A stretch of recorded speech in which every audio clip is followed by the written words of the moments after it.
atakuwa baba wa mataifa yaliyo mengi sana. Amsoma Biblia. Haleluya. Ukisoma Biblia mzuri, Abrahamu alipataka ahadi hii iko na 75.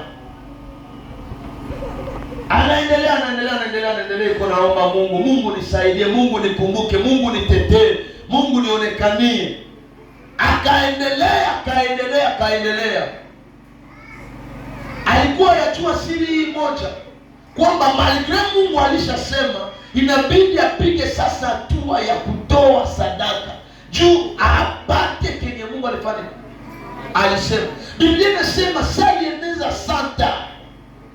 Njoo kwenye sasa alikutanana na wamalaika, palikuwa watatu, akawakaribisha mumwake. Biblia inasema akawachinjia ndama, akawatayarishia asali, maziwa, bakakula bakashiba. Saa Abrahamu alimaliza toa, wamalaika wanamaliza kula bakashiba. Saa tu balishiba bakasema, mwaka kama na huu tutarudia hapa. Haleluya. Tamtana ulishakuwa na nani? Na mtoto. Bwana tusaidie. Sasa jiulize juu ya nini depuis 75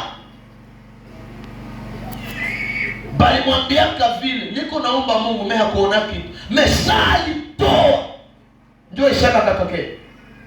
Jina la Bwana libarikiwe. Jiulize ile kitu. Unaweza ishi maisha ya maombi kama hauishi maisha ya sadaka bieneme. Utakuwa lishe kiroho, utapata vipawa, utapata nguvu za kufukuza mapepo, utapata nguvu za kufukuza wachawi, lakini utakuwa maskini, utakuwa povre, mkosefu kimwili. Haleluya. Amen. Jina la Bwana libarikiwe. Amen. Mtu yeyote mwenye anataka maisha yake yabadilike kiroho na kimwili, inabidi aishi maisha ya maombi na maisha ya sadaka.